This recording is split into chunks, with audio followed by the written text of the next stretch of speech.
All right, thank you. Welcome back to the Montgomery County Council meeting. Item 8 is a public hearing and action on a resolution to approve supplemental appropriation 25-73 to the FY25 operating budget, Montgomery County Government Department of Transportation, Transit Services Statewide Transit Innovation Grant in the amount of $263,000. The source of the funds is a state grant. Council action is scheduled immediately following this hearing. There are no registered speakers to this hearing. The public hearing is now closed. We'll move on to the action portion of this item. Is there a motion to approve supplemental appropriation 25-73? Second. Council Vice President Jawando moved. Councilmember Katz seconded. All those in favor, please raise your hand. And that is everyone. That is unanimous. Item 9 is a public hearing and action on a resolution to approve supplemental appropriation 25-69 to the FY25 operating budget, Montgomery County Government Department of Environmental Protection, congressionally directed spending, community grant round 2 in the amount of $1 million. The source of funding is a federal grant. Council action is scheduled immediately following this hearing. There are no registered speakers for this hearing. The public hearing is now closed. We will now move on to the action portion of this item. Is there a motion to approve supplemental appropriation 25-69? So moved. Councilmember Katz moved. Councilmember Lukey seconded. All those in favor, please raise your hand. And that is unanimous. All right, now we're going to continue our review of the FY26 operating budget and amendments to the FY25 to 30 capital improvements program CIP. The first item we have up is our climate change planning NDA, and I will turn it over to the chair of the Education and Culture, chair of the Transportation and Environment Committee, Chair Glass. You got the E right. They the both E have right. E's. That's correct. Thank you, Madam President. On April 24th, the T&E Committee took up the climate change planning non-departmental account, and there were 2 points of conversation in that account. One was a $230,000 item to expand broad-scale communications and stakeholder and resident engagement. The committee unanimously agreed to put that on the reconciliation list. And then there was a second item that was for $148,344 for climate communication and public engagement. And at the time, the committee put that on reconciliation, but we conflated the 2 communication items because of how it was in the packet. But we recognize how important the work that Ms. Kogel-Smucker is doing. And that the latter item, the $148,344, is part of her base budget. And as long as we have had this position trying to coordinate county agencies and departments to address and mitigate the climate crisis that we are in, the last thing that we want to do is remove from the base budget, because she is doing excellent work in that coordinating effort.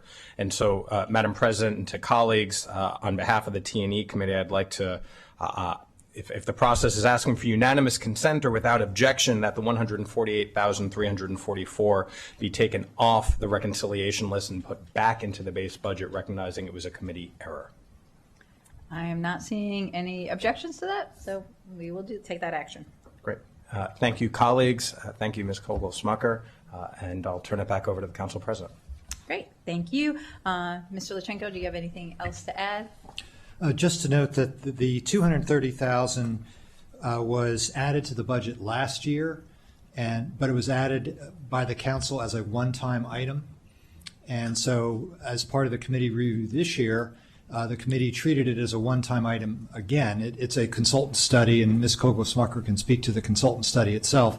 But those dollars may be needed for follow-up work related to that, but the study itself is still going forward. So staff had suggested that it be treated as a one-time item for the reconciliation list. So that's what Chair Glass mentioned. So that can be discussed a little bit more here today. We have Ms. Smucker here to do that. But the other item, the $148,000, as Chair Glass mentioned, was in the base budget. It was not fully understood by the committee at the time, and staff will make that change based on the council's direction today.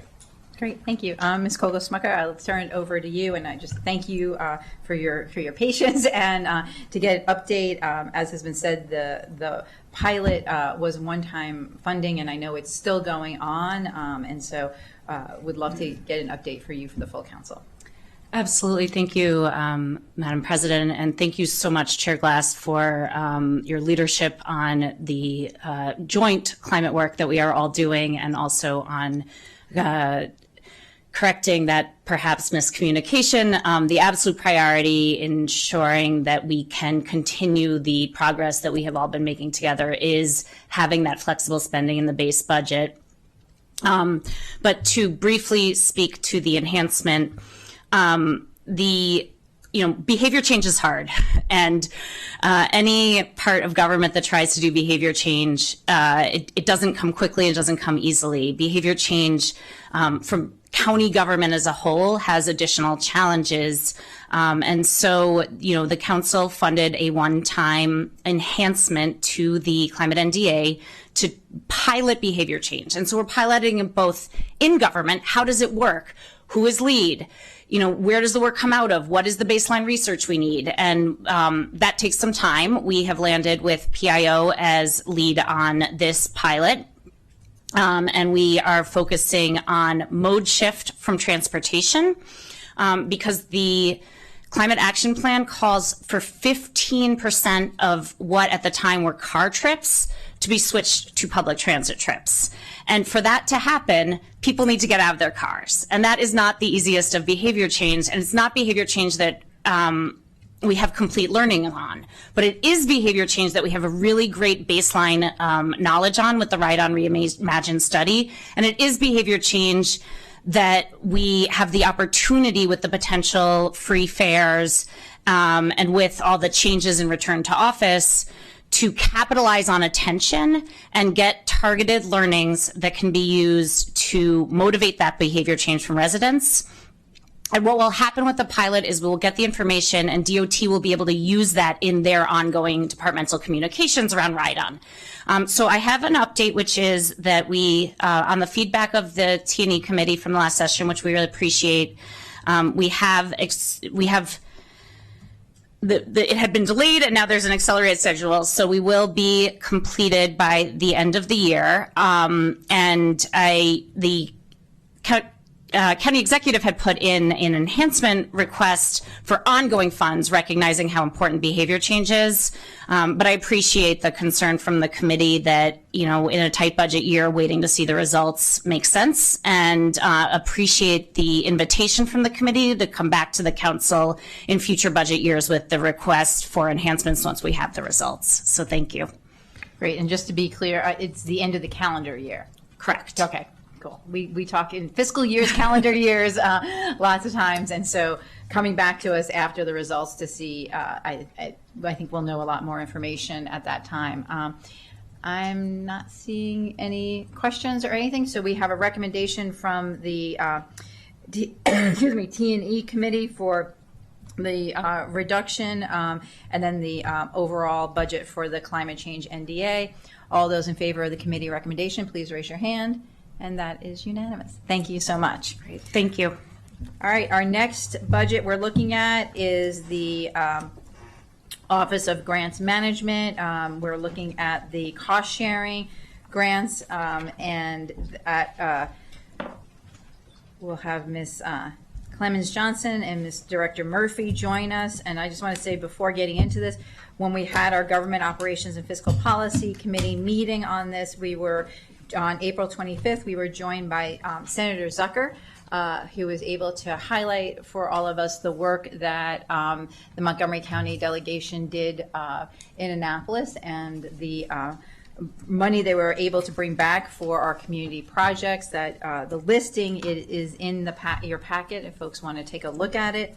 The committee reviewed a number of projects. The county executive is recommending cost sharing expenditures for the Scotland AME Zion Church, the state aid to the Glen Echo Park Spanish Ballroom project, and matching for FY26 capital grants in the amount of $3 million. The committee all approved of those recommendations. In addition to that, because our committee has talked about and actually wrote a letter to the county executive asking for additional funds in this year's budget for more matching money for the capital grants that we get from the state. The committee did add 3 tranches, one for $1 million and 2 for $500,000 if, as we're going through the budget, there was some flexibility there to add that, knowing how hard our delegation works to get some of these projects for us and get the state money. We wanted to make sure that we had resources available here in the county to do as much matching as possible. Ms. Clemens Johnson, did I miss anything? No, I think you covered everything. Okay. Director Murphy, anything to add? Thank you. Esteemed council members, Rafael Pumarejo Murphy, Director of Office Grants Management. So last night at midnight, the FY26 Cost Sharing Capital Grants Competition, Stage 1, where folks could get their hats in the ring on this. Everyone who applied had the state award. That closed, and we've already done the administrative review, found out who's eligible, who's not. And so we do have a number, total ask of how much our partners are asking for from the county. And so that adds up to roughly about 2.8 million. So that's where it's at. But however, that doesn't take into account previous fiscal years with their multi-year awards, with those carrying over. So there is a shortfall of about $1.5 million within the FY26 ask, and then another 340 within the FY25 that would be pushed over. So those partners will be waiting until the appropriation. Then we'll have stage 2. We'll do a full review of they'll submit, and then we'll do a full review of their applications, and then make awarding decisions based on whatever funds you appropriate. That's incredibly helpful information to have, very timely. Council Vice President Joando. I just wanted to say briefly thank you for this to the GEO committee and to the county executive staff. 40 MCPS schools, $6 million. That's great improvements. We just had a discussion about the infrastructure there, and obviously most of us were at Scotland, and that's just such an important project and piece of history. So just thank you for your work, and I know this is a labor of love, the work you're doing at that office. So thank you for continual improvements. Thank you. All right, not seeing any other items or questions on the cost sharing. Since these are additions that we have on the reconciliation list, we'll hold this for when we're reviewing that on the reconciliation list and see what we're able to do. We'll now move on to the overall Office of Grants Management budget. The committee recommendations was 3-0. It was unanimous to approve the executive's recommendation on the Office of Grants Management. We did have a very good discussion on just the federal landscape, and I appreciate Director Murphy and all his work and his office's work on keeping track of that. There was a programmatic increase recommended of $100,000 to implement a centralized system for tracking approval and reporting of grant funding. We did ask for additional budget details, which folks can find on page 2 of the packet, just to understand what was ongoing, what was the need for the initial implementation. But overall, the committee recommended 3-0 for this budget to move forward. Ms. Clemens Johnson, anything to add? I'll just add that we did get additional budget information on the $100,000. So $69,600 consists of 600 hours of contractor at an hourly rate of $116, and the remaining balance of $30,000 is to use for yearly license fees for 100 users. Great. Director Murphy, anything to add? Just that these resources are going to be critical for us to defend the $300 million of federal grants that we currently have. That's obviously a big number. We want to hold on to as much of that as we can with the current administration taking pot shots at their funding already. And if we can grow it, we would like to grow it, whether that's with state opportunities or federal opportunities that will still likely come down the pike. So we want to be prepared. It's going to be a continuing, evolving environment. My briefings have been out of date as I'm giving the briefings, new information will come up. So it's important that my team and then the county has the resources to make sure we're as resilient as possible as the current administration tries to undermine federal grantees throughout the country. Okay, thanks. And the other part of this, the other item is the community grants NDA that's on page 2, and you can see continuation of the legacy renewals as well as a number of reductions being proposed by the Office of Grants Management. And just as a reminder, we did, as a council, put in place the work group on community grants to take a look at how we're going to do this in the future, and in particular, how we're addressing the legacy grants. The committee did spend time discussing the fact that we had requested from the county executive last year when we had the legacy grants to not do this once more, but it's deja vu all over again, as Yogi Berra would say. The committee is recommending the funding of the legacy grants, but hope through the work group that we can find a way forward on this. Ms. Clemens-Johnson, anything else on the community grants NDA? No, I will say the work group, I believe, are going to try to start meeting this month to meet the deadlines. So look forward to working together with the department on that. Terrific. Director Murphy, anything to add? I did have one question on the notice of funding opportunity for the nonprofit incubators for FY25. Will they be going out soon, or have they gone out? They will be going out soon. We had 2 department programs, one a federal grant that we're putting out as a county grant, and another one is a related program that's our funding. Those NOFOs are being finished up now, and as soon as those are done, we'll be pivoting that. But those will be the last programs that we put out for the fiscal year.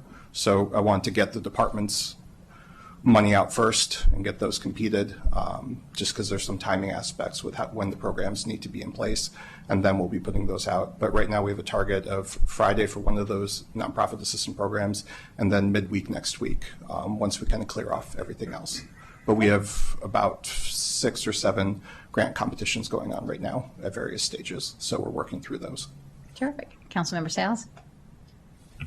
Thank you, Madam President. Just had a question about the nonprofit technical assistance and management support grants. I noticed that was they were underutilized. Did you have any information to share about that, and what steps you'll be taking to improve outreach and engagement? Sure. So the strategic vision for those was an assumption that we would have a different federal administration. And the way we justified those funds last year in the budget process was we were seeing unprecedented shift in the federal government where they're trying to pump as much money directly into our nonprofit partners as opposed to giving to the county or giving to the state and then letting us distribute the funds. So the idea behind those funds was let's prepare our nonprofit partners to be able to go after these bigger, more complicated, more difficult to manage federal awards so they can tap into this, flow of money coming down. The presidential election wasn't what we expected, and so that whole strategy has obviously been turned on its head, where we're seeing, reductions in grants opportunities from the federal government across the board.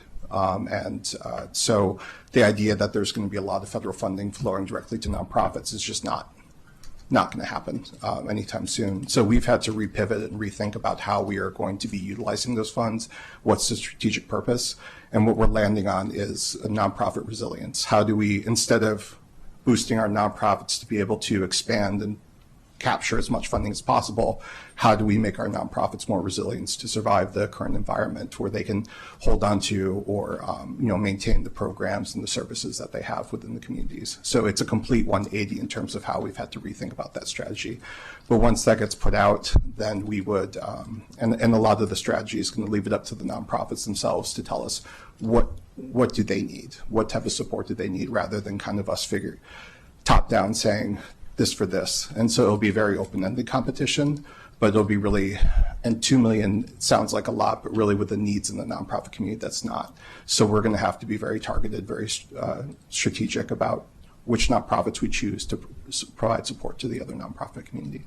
So do you have a vision for our priorities if it's now going to be the nonprofits competing for these limited grants? How are you prioritizing which ones will be funded? How are we setting the priorities and vision for this office in the county?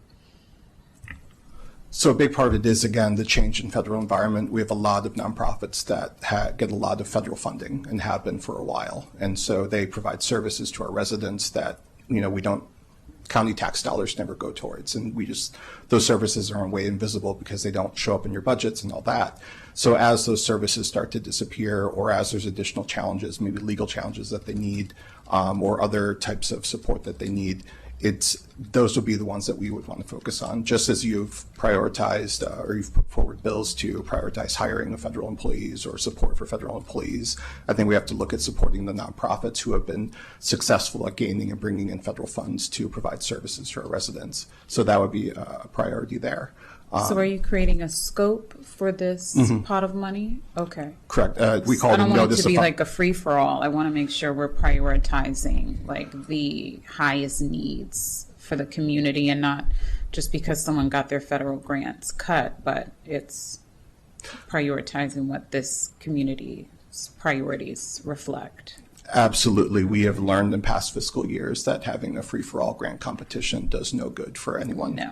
Okay. And so that will be very targeted. And also, it's not necessarily going to be individual nonprofits competing for their funds, but looking at the nonprofit service providers who can provide support to a broader range of other nonprofit organizations. So there's only about a handful of, I'd say 4 or 5 organizations that I can think of that would probably even have that type of capacity and that knowledge. So we're expecting a more limited competition. And then with that range of funds, we can expand it over a time period for them to be providing a deeper, more sustained support. But again, I agree, very targeted at what are the key needs, what are the things, because again, even with $2 million, we can't fill every hole. No. Thank you. Terrific. Not seeing any other questions. We have the budget for the Office of Grants Management and the Community Grants NDA. All those in favor of the committee recommendation, please raise your hand. And that is unanimous. Thank you very much, Director Murphy. All right, next we have the State Property Tax Services NDA. And this is something that came in from the end of the session in Annapolis. It is a cost sharing over almost $2.5 million. This is a non-discretionary. So, Mr. do you want to take us through this? And I don't even know if we need to actually add this to the rec list because we have to do it. So I think it's, we're just, Mr. Howard, yeah. I think to be consistent, we do need to add it to the rec list, but we will note that it's a required expenditure. Okay. All right. So if we just want to walk through what this is and see if any council members have any questions. Thank you. Good afternoon. The State Property Tax Services NDA reimburses the state for 3 programs that support the property tax billing administration conducted by the Department of Finance. Those are the Montgomery County Homeowners Credit Supplement, the Homestead Credit Certification Program, and the county's share of the cost of conducting property tax assessments by ESTAT. This NDA also funds the county's supplement enacted by Bill 2115 in 2016 to the State Renters Tax Credit Program. Originally, the executive recommended no change to this NDA in FY26 relative to FY25. However, the state's Budget Reconciliation and Financing Act shifted more of the responsibility for funding local ESTAT offices from the state to counties. This act increased the county's portion of the cost share from 50% to 90%, resulting in an increase, as Council President Stewart mentioned, to the county of $2,461,254 in FY26. This amended budget figure was not available to the GO committee at the time the GO committee was reviewing the other finance budgets, and so the committee determined that this item would be reviewed by full council instead. As Mr. Howard mentioned, if the council votes to approve this, it would be added to the reconciliation list with a council staff note that this is a required expenditure. Terrific. All right, anyone have any questions? Not seeing any, then this is a required expenditure. All those in favor of putting this on the reconciliation list as an addition, please raise your hand. And that is unanimous. and noting it's not really an option for us. So when you see it, think about that.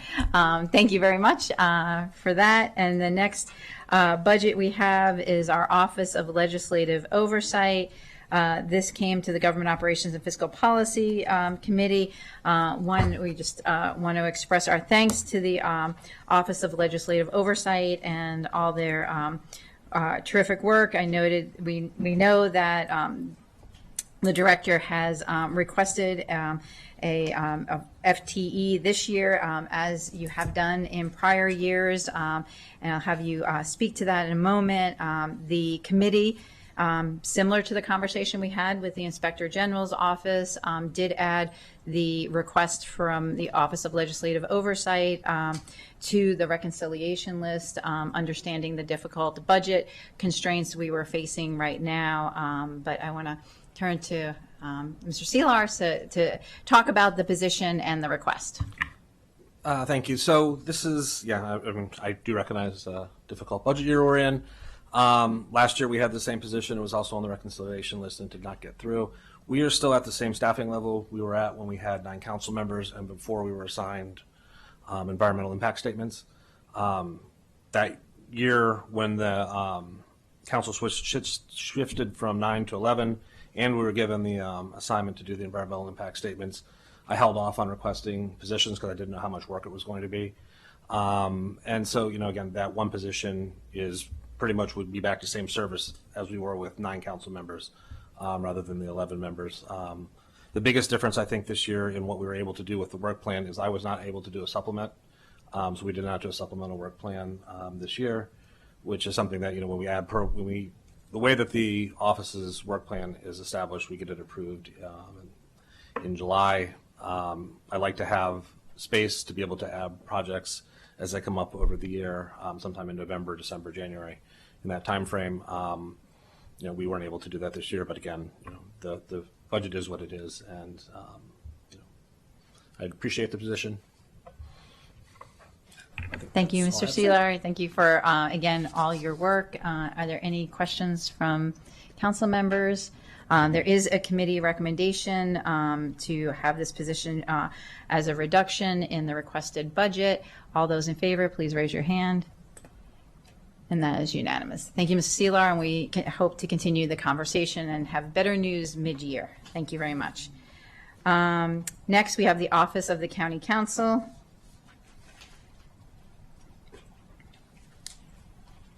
Government Operations and Fiscal Policy Committee reviewed the request from the Office of the County Council. This request was for a same services budget for FY26.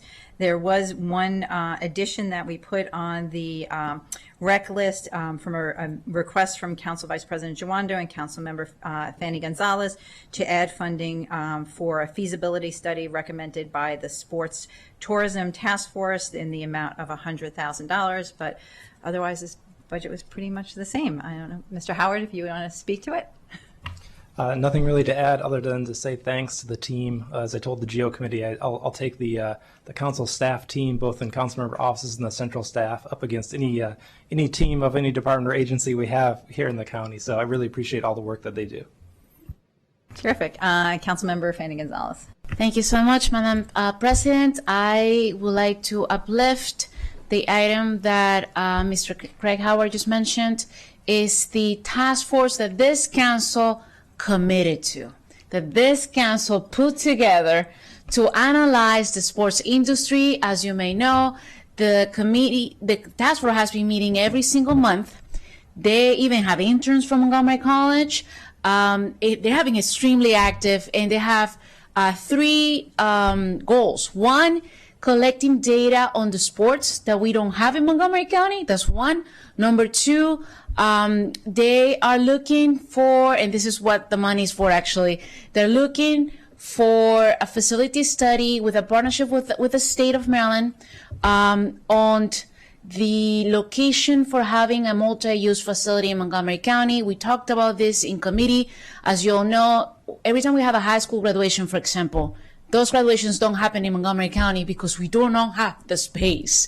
So, and also we don't have a space to have competitions indoor competitions in the county. So this is thinking on that. The other thing that we don't have in Montgomery County is a group that will actually market all the amazing events that we currently have in Montgomery County, swim teams meeting across the county, things happening in our parks department, in our recs department. There's nobody actually getting the data and marketing our county, because this is the sports industry is part of economic development. So anyway, so this request is really to support the work that this task force is doing. And the beautiful thing is that they're going to be doing it with the state of Maryland in connection. With that, I'm going to share the mic with Council Vice President Yawombo. I'm just trying to follow the rules. Thank you very much, Councilmember Fanny Gonzalez, and it was a pleasure to do this memo with you. I'm so excited about the students that have gone full bore with this project, and they're using GIS maps and doing a whole bunch of stuff. And the fact that we can leverage some money from the Maryland Stadium Authority.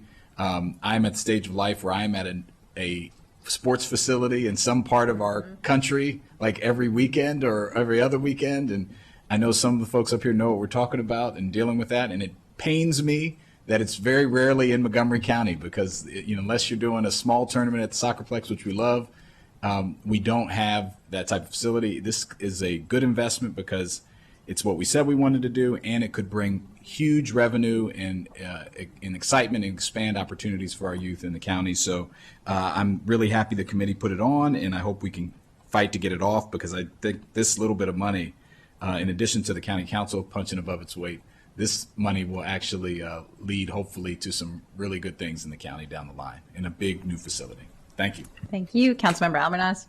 Thank you. I'll just be brief. So appreciate Councilmember Fanny Gonzalez and Councilmember Jawando pushing this forward. We discussed this at length during a very long committee session. Obviously, times are tough, but I think having this survive to the next round for even a point of discussion is important in its own right, because the timing of this is important. I'm sure all of you have been tracking the development of the new RFK Stadium, which will include a very comprehensive sports and learning complex, which will be even more competition for trying to keep our kids local. So I think it's the timing's right for something like this. Thank you. And I'll just add that Councilmember Albanaz and I and Councilmember Mink were at the Sports Hall, the Montgomery County Sports Hall of Fame induction this past weekend, and I think talking a lot about our local sports champions and our unsung heroes.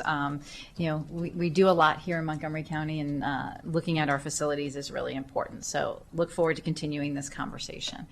All right, so as we have an outstanding item on the county council budget, we will not be taking a hand vote on this one, but we'll come back to that item as we go through the additions on the reconciliation item. But thank you for the presentation of the budget.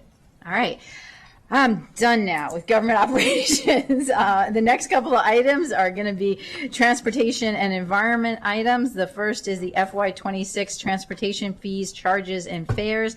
And I'm going to turn it over to Chair of the Committee, Councilmember Glass. Thank you, Madam President. The T&E Committee voted to support the executive's proposed changes for FY26 within the resolution on transportation fees, charges, and fares. Among those changes were making ride-on buses fare-free all the time, creating a $10 a month parking permit for service providers and child care centers in parts of the county, eliminating the daily max and lost ticket fees in the Silver Spring parking lot district, and simplifying monthly parking permit rates in Silver Spring to make them $195 or less across all garages. There's a lot in there, but I want to pick up on the ride-on aspect, something that I've been talking about for a very long time. And while we have come to this position, it's through a varied ways, and Director Conklin can talk about that as well. But as we in Montgomery County have continued to prioritize transit equity, it's important to meet people where they're at. And this budget and the many budgets before have included programs for housing assistance, food assistance, health assistance, childcare assistance. And now we're going to be providing transit assistance as well, making sure that we help people where they're at, which is literally at the bus stop, because the best indicator of economic success is not education, it is not jobs, but it's the access to education and jobs, which is transportation. And so I look forward to this discussion, and I yield back to you, Madam President. Thank you very much. Mr. Kinney, do you want to add anything or walk us through the packet? Sure. Nothing to add in terms of relevant changes to the resolution as proposed by the executive and recommended for approval by the committee. I will just note in the committee packet, council staff included some fiscal analysis that MCDOT did on the various scenarios that we could go with in terms of ride-on fares and the various fiscal components that going to zero fare has. And just wanted to call out in specifically probably the most notable fiscal component being the needed capital investments in the fare collection system that as a result of this would no longer need to be made, providing some short-term fiscal relief and room in the CIP that of course is is partially offset, is offset then in the long term by reduced fare collection that we would get from collecting fares as normal or with enforcement. So there are a lot of moving pieces here. We tried to summarize it as best as possible in the committee packet. Happy to get into as many details as you all would like, as the council would like in here. Okay, thank you. Director Conklin, anything to add? Well, I know the council has a busy agenda, so I won't rehash all of the discussion we had in committee, but it was summed up nicely in that the one-time large capital expenditure is really the item that sways the balance here. The committee chair did an excellent job summing up the benefits of a fare-free program. There are benefits to collecting fare as well. It has been a close race for a number of years about whether or not it was worth continuing to collect fares, and at this point the balance is tipped in favor of fare-free given the policy objectives that are achieved and the savings that are realized, unless we were to pursue an aggressive fare enforcement program, which would have its own costs and own issues, and that's not the recommendation that came from the executive nor the committee. Okay, thank you. Councilmember Albornoz. Thank you. So really appreciate the work of the committee on this, and I'll just acknowledge that, Councilmember Glass was one of the champions for helping to make ride-on free for youth at all times, and this obviously is an extension of that. So I think on the surface, absolutely support this, but I do want to dig into the details. I know there had been some concerns made by our colleagues at WMATA about the potential cascading impact of this policy decision. I know it was discussed at length in committee, but would love to hear from you, Director Conklin, on your response to that concern, whether you share that concern and how we might mitigate that concern. Obviously, WMATA continues to be challenged, as we know, and I think all of us are bracing ourselves for looming potential further reductions from our federal partners, who seemingly are no longer our partners in the way they were before, which will mean more of a burden on local jurisdictions. And I just wanted to get your comments on that. And then I have a second set of questions on a unrelated issue, but related to this topic. Thank you for the question. Yes, and the council received, and we've received correspondence from Maryland Secretary Wiedefeld identifying some longer-term concerns with the notion of fare-free, and those were around having a differential policy in the region on fares and potentially making it somewhat more confusing for passengers regarding payment to fare on some providers and not others. We have done a fair amount of research on this topic, and the Alexandria transit system in this region has been fare-free now for over a year, and there have not been significant issues that have emerged with that. I do share that concern that over the longer time, having a variety of different fare systems in the region isn't the best. And in the committee session, although there was some concern about how long it would take, we did discuss leaving the options open to continue discussion with our state partners and with Metro about a more consistent regional fare policy, which would be a move away from this and require us to establish some new fare collection process or invest in the technology that we're deferring the investment on now. But at this time, the merits of retaining the fare system did not seem to outweigh the costs of replacing the equipment needed for the fare system, particularly given the other policy benefits around increased access for those who need transit on a daily basis. So yes, that's a real issue, and we should keep that in our thinking as we revisit the transit fare program whenever it's appropriate with the budget process that comes around each year. But on balance, we could not justify the large expenditure needed based on those considerations alone.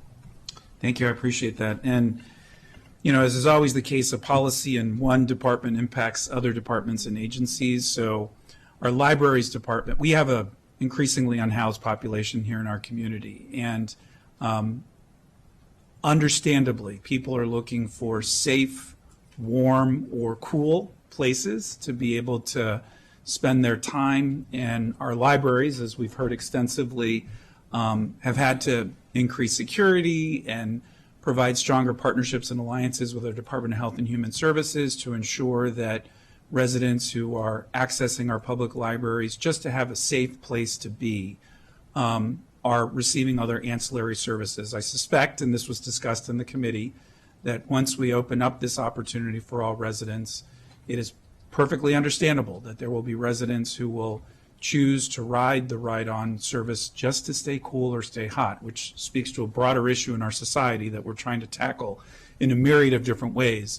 But operationally, how do you anticipate us addressing those issues that may arise as a result? Thank you for that question, too. And there are two elements to that. One, Mr. McLaughlin and his team have a procedure in place to deal with disruptive events that happen in the transit system, which they do happen, but nowhere near to the same extent as we've seen in library and rec centers, mostly because if somebody becomes disruptive, the opportunity to leave is more obvious via the bus door. So it's not quite like a building facility. So one element is by increasing our activities from already established procedures with supervisors and road managers that respond to those events. And the second is in the budget recommendation from the executive, there's funding recommended for increased presence on buses by contractors that are there to encourage proper behavior on the vehicles or to help bus operators, particularly in lines or locations where we have a higher frequency of behavior that we wouldn't like to see on the buses, to have those resources available. The committee did not make a firm recommendation on that, requested more information from us before that, but that was the other element of the management program we had proposed to deal with the issue you've identified. Got it. You know, we always want to set up, this is a significant policy shift, an important one and the right one, but we want to make sure it's set up with fidelity. So I don't have a motion right now before us, but I would love to have further conversations later on down the road, no pun intended, later on down the road, to talk through and make sure that we have those support structures in place so that this continues to be the high bar that's been set by Ride On, which is that it's a reliable service that's safe and that people can count on and that feels comfortable in every which way imaginable. And we want to make sure that all of our riders have the support that they need to ensure that we continue to set that bar high. So I appreciate, and I know, again, this was discussed at length within committee, but thank you for responding to those questions. Thank you. Thank you. Councilmember Glass. I appreciate Councilmember Albernaz's questions and comments. He's spot on there that we need to ensure that Ride-On remains safe and reliable for everybody. That is the goal. And in future budgets, it's incumbent upon this body to ensure that it has that proper funding. And I think it's important to elevate for everybody who hasn't read the packet, the public, that can you talk about, Director Conklin or Mr. McLaughlin, can you talk to the dwindling revenue that helped get this decision to be made? We certainly can. Before the pandemic, we had a high water mark of around $20 million a year collected in fare revenue.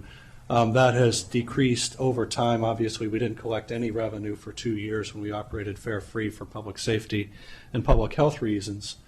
Upon restoration of the fare, it was restored at $1 rather than $2. So we projected that our fare recovery would be similar at $10 million instead of 20 based on having the rate. However, the habit of not paying had become ingrained, and we have a policy of not having our bus operators enforce collection of the fare. I was actually just at an FTA event earlier, and there was a long discussion about driver assaults being related to fare enforcement activity and how that's not recommended. And we've never had that program strongly in place. We had a little run at it before the pandemic, but again had an uptick in assaults, so we didn't continue to pursue that.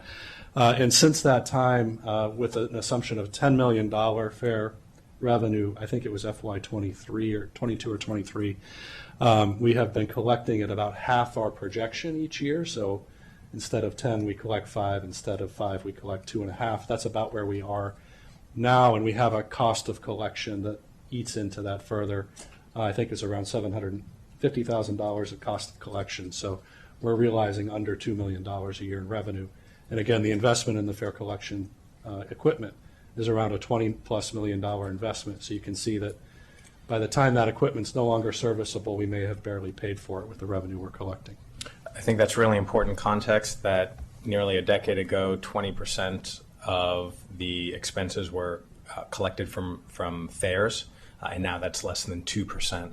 And so the cost-benefit analysis has been made, and it's been determined by the county executive and supported by the committee to make fares free.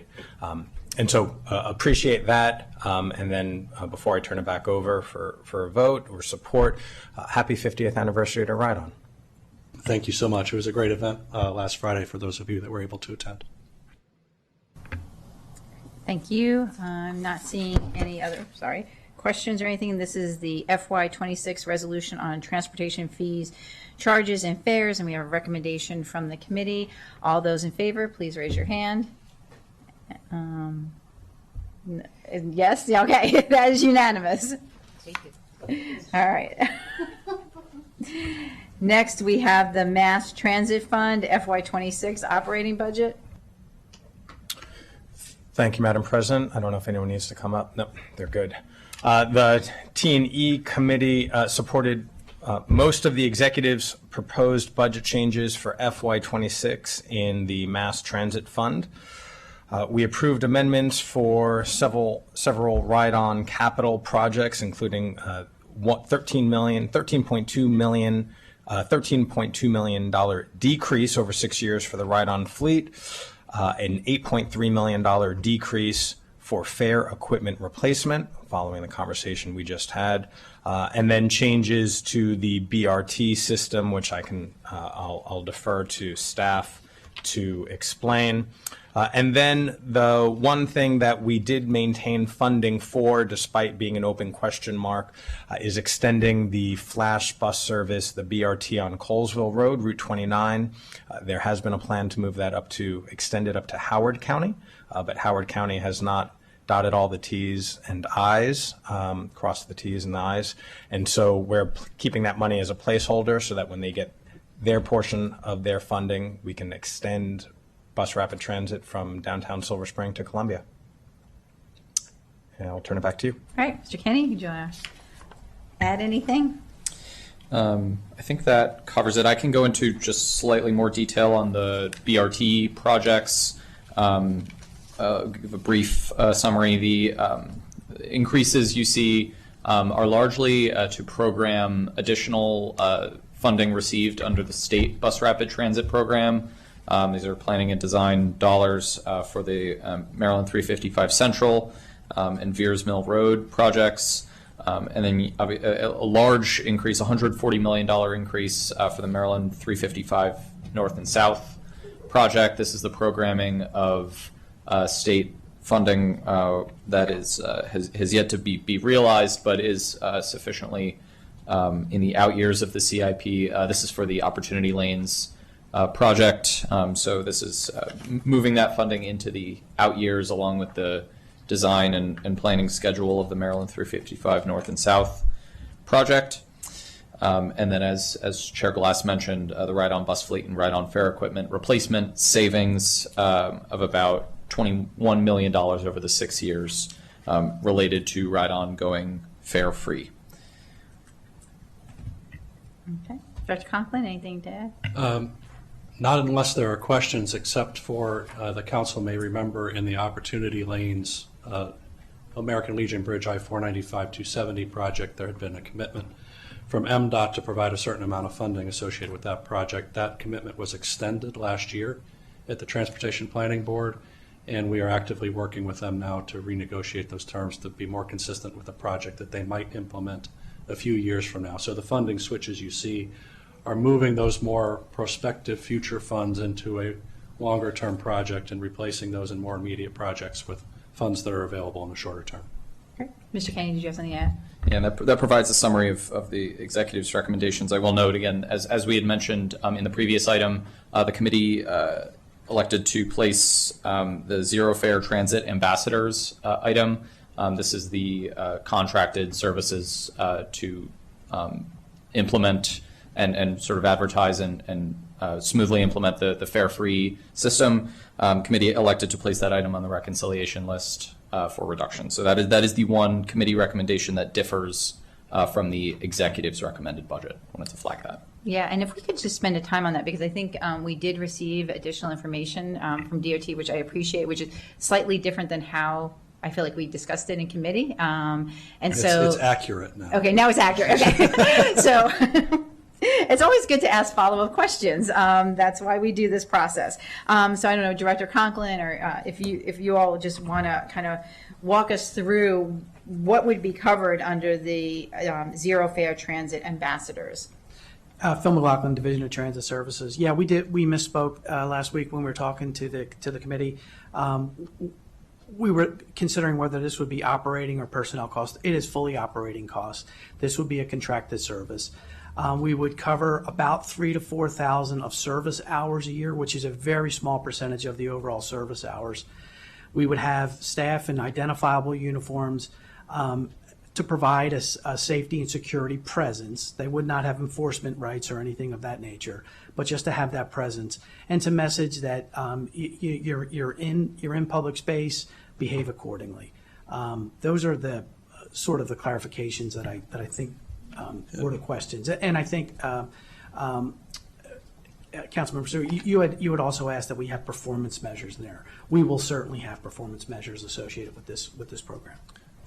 Just a little bit on the context of this. When we were researching fare policies and fare-free programs in other agencies, one of the issues that was identified as a potential uptick in antisocial behavior on transit vehicles, which we have some of today, but not to a large extent. And a best practice that many of those agencies identified was having this type of engagement, like I mentioned, at key transit centers and at locations where this behavior might display itself, to try to encourage people to behave in an appropriate way in the public environment on these vehicles. So that was the idea here, was to have a way in place other than the bus operator or radio for somebody to show up to help manage expectations and behavior on the vehicles, given that there's no longer that perceived barrier of entry of having to pay a fare. Mm-hmm. So would this be similar to what WMATA did a couple of years ago when they had ambassadors on Metro? I'm not completely familiar with their program, but that's the general idea, is that it's an ambassador type role, that it's not an enforcement role. It's not a law enforcement role. It's an encouragement role and a description of how to use the service and how to behave properly in the service. Yeah, I'm not familiar with the Metro's ambassador program, but as Director Conklin described, it is meant to be just an ambassadorship. It is not meant to be an enforcement arm. It's security. It's a presence. I see. Councilmember Lukey. Thank you. Yeah, just I totally understand the intent of this, but then I'm wondering, especially given what we've seen with some of our retail establishments who have, those individuals there who are there, they don't actually have enforcement authority, but they're there to help deter undesirable behaviors, in those cases mostly shoplifting, but also there are people who come into those stores and sort of disrupt the other customers and that kind of a thing, and it has not been effective at all. And so wondered, you know, in terms of if there are in other circumstances where a zero fare program has come to life, an uptick in those kind of undesirable or antisocial behaviors, or in, you know, some of the cases with our younger folks riding transit or which we want them to do. Let me be clear, we want people to take public transit, but we also need it to be okay for everyone who's on board the modality. You know, knowing that, what other unanticipated costs have you started to mill over are going to come with this, aside from the need for the zero fare ambassadors, and then what else might be a cost to a different department, if you will, or to our municipal departments in having to manage situations. I'm going to say one thing about it and then hand it over to Ms. Peckett, who did this research. We're not perceived as having a fare by a lot of customers now. Right. So Right. to a large extent, we do not have the same exposure to this issue that other transit agencies may have had, where they've had a $2 fare and they had some more aggressive enforcement and decided not to do it. Right. But the concerns you identified as having it be an environment that everybody feels welcome in is precisely why this program is recommended. And there have been some other agencies where they have fare-free in a vehicle type where the driver's not accessible. And the behavior, like a light rail vehicle where the driver's Sure. fully invisible to the customers. Correct. Where the behavior in that vehicle is dramatically different than the behavior in a transit bus where the driver is open to the passengers Sure. and there's some eyes on the activity. So Ms. Peckett can describe a little bit more about the research that's gone into that. I don't think we've identified a large anticipated need for additional services from Okay. additional agencies, but we already have engagement with law enforcement when we have disruptive behavior on vehicles, and that may change modestly as a result of this, but this program was also intended Right. to try to reduce the need to call in those other agencies that have their own missions. Okay. Ms. Peckett, you want to speak a little bit about the research? Yeah, I was just going to note quickly from a couple of the agencies that have also implemented fare-free policy. So Alexandria specifically, one thing that they said, you asked for other consequences, is they had so much ridership, especially from students after school, that they started having overcrowding on buses. And that wasn't necessarily a safety or security issue, Right. but it was thinking about service, but having Sure. a presence to reinforce that behavior. And then others had cited, some cited having more safety and security incidents because there were more people that perceived that before that the bus was not free to them. And they recommended not just ambassadors, but having policies such as front door boarding only, so there was more, or having a specific policy that said there's someone who physically can come on at the end of every bus line and ask people who are just remaining and deadheading to leave, and having that not be the responsibility of the operator. And I will also note that LA had said that they actually had customer perceptions that improved because they felt like when there's more people on the bus, people felt safer and there was more eyes on them. So we actually saw things across the board. And I don't anticipate that there would be a huge safety and security issue here, but we do want to recognize those best practices from our peers. Great. Thank you so much. I appreciate the explanations. Okay. Councilmember Fanny Gonzalez. Thank you, Madam President. Very quickly, do we have data on how has the fare-free program for young folks, for students, if there have been any incidents and how that has been resolved? And this is just out of curiosity. My kids take the ride on by themselves. I'm so proud. And no issues. And they love it when it's packed full of people because that means their friends are also on the bus. And it makes sense. But I'm wondering if there are any lessons that we need to learn from that experience as we open it up to everybody, which I'm very excited on. There has not been a spike in incidents. However, the data is challenging because we implemented that program at the beginning of FY20. By March of that year, all our services were free for about 2.5 years due to the pandemic. When we returned, it remained free, but so for the last 3 years, we have not seen a spike in incidents. Love it. With students, yeah. Thank you so much. Councilmember Mink. Thanks. A question, a kind of general question. So Metro is implementing the Better Bus initiative. next month. How are you thinking about service impacts?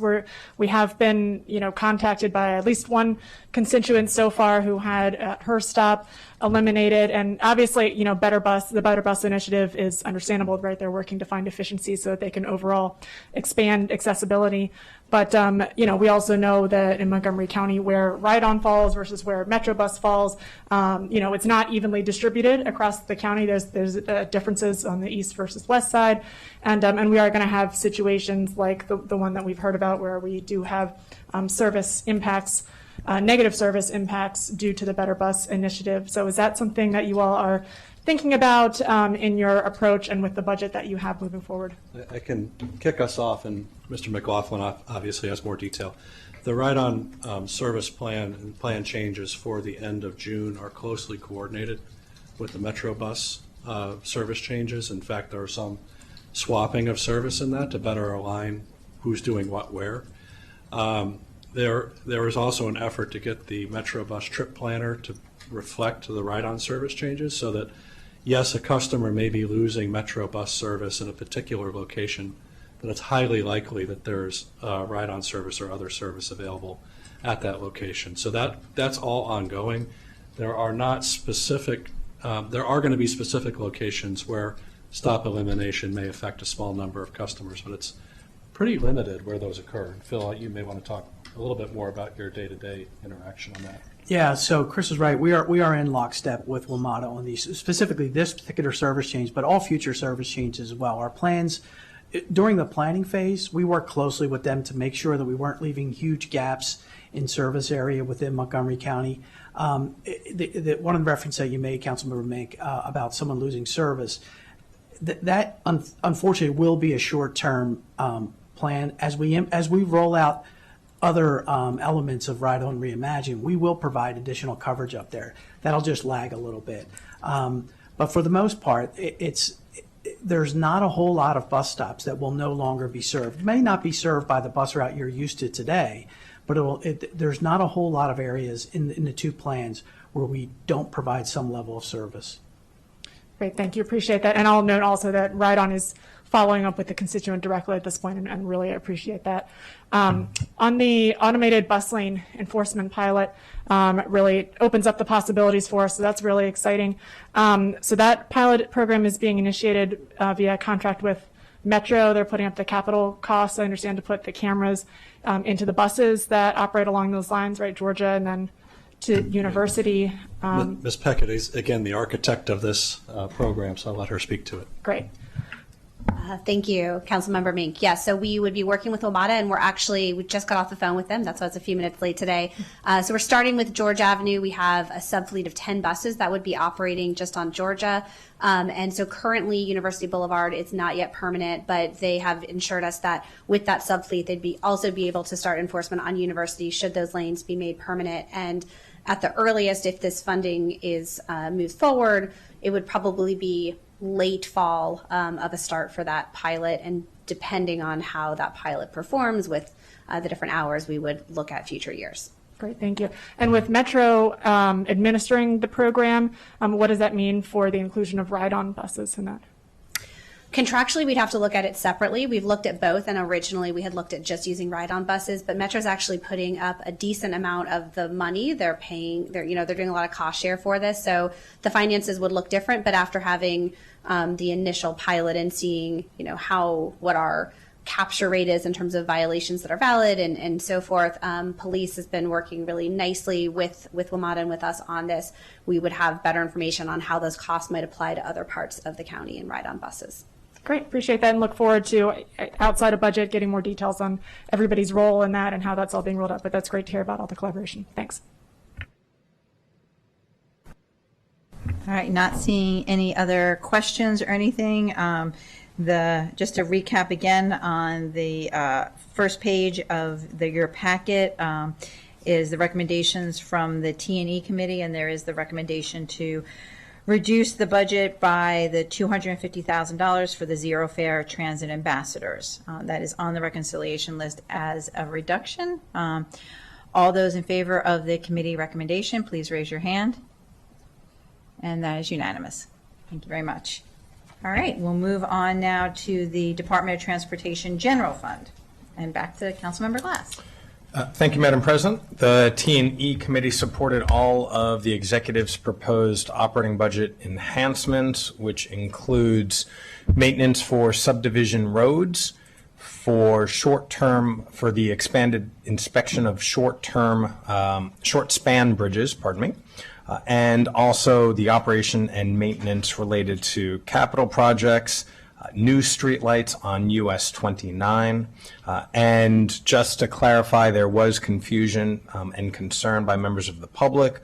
The committee did not take up the non-recommended cuts. So put another way, we rejected any notion of reducing the bike share program, and we rejected any notion of road resurfacing reductions as well.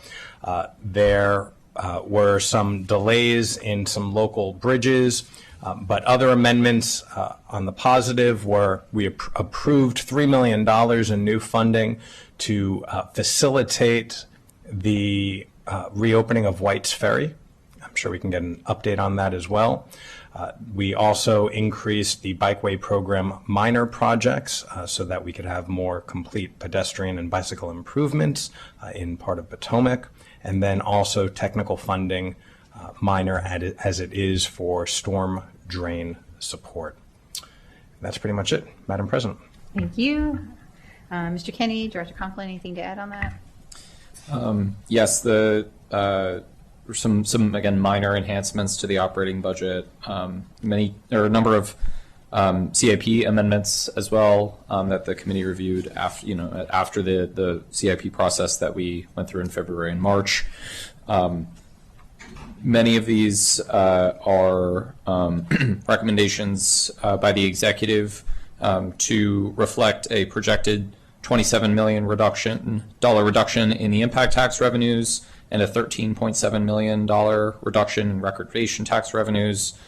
So this resulted in several delays to certain projects to remain within spending affordability. The only project that for which that reflected a net decrease within the 6-year period was the Forest Glen Passageway project, which actually increased its total project funding to reflect increased construction costs, but $22.8 million of which was moved out of the 6-year period. So a portion of the construction for that project still remains within the 6-year period, and a portion is now out of the 6-year period.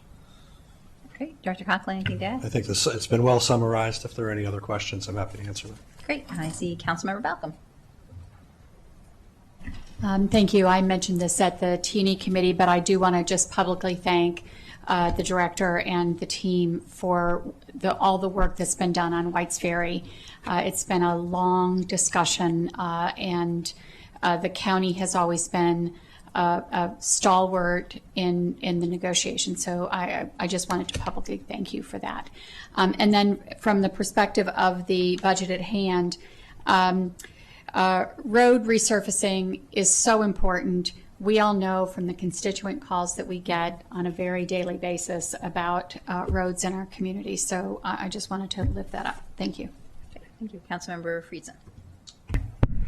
Yes, from the current district council member to the former district council member on White's Ferry, I just want to express my appreciation as well. Director Conklin and the department have just been terrific partners. The county has been here all along. The town of Poolesville, the Fair Access Committee have been here all along. Our District 15 delegation, and particularly Delegate Fraser Hidalgo, he and I and the town of Poolesville were on Zoom calls during the pandemic, New Year's Eve evening, I recall, where we were on in 2020 talking about the early days of what has been a nightmare for the regional connectivity and the competitiveness and the economy that we have and the mobility for our residents, and just appreciate the continued effort and work of the council and the executive and our state partners. And I very much hope this will help get us over the finish line and will put the needed pressure on the parties to come to the table and actually come up with a deal.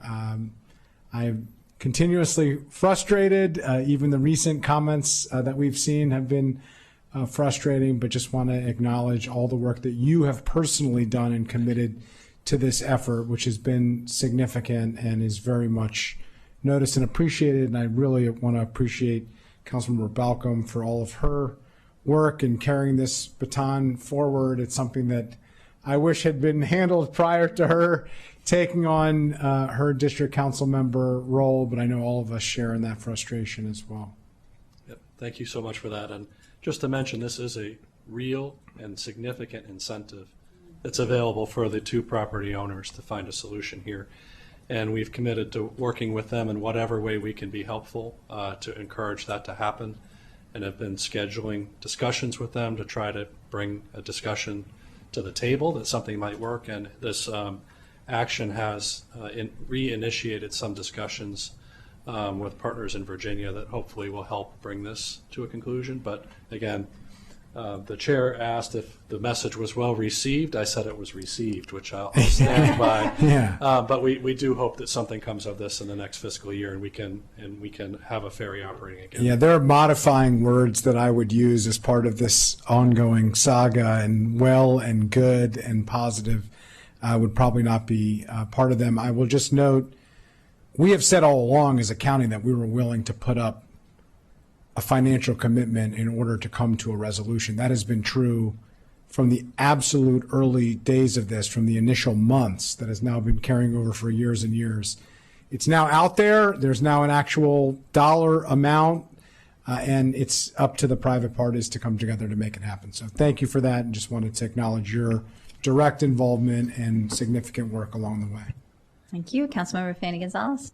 Thank you so much. I just want to thank the committee for not approving the reductions for the bike share program and the roads resurfacing. That's very important. But also, can you please, I read the report, but can you please on the record give us an update on the Forest Glen Passway? I mean, that 2-year delay that we have is really upsetting, but if you can please provide an update, that would be great. Sure. I mean, there's been a preliminary design completed with a cost estimate of this, and it's a very complex but low-grade structure with a lot of fire and life safety elements to it and accessibility elements to it that have increased the price of the project. There were some development opportunities that appeared that they might happen at that location that I don't think are still progressing as we thought across the street from the metro station. And the reason for the delay was the fiscal capacity that this project was consuming compared to others in the program. So that's the basic summary, but the program remains ready to reinitiate design when the funding schedule matches the current year. Thank you.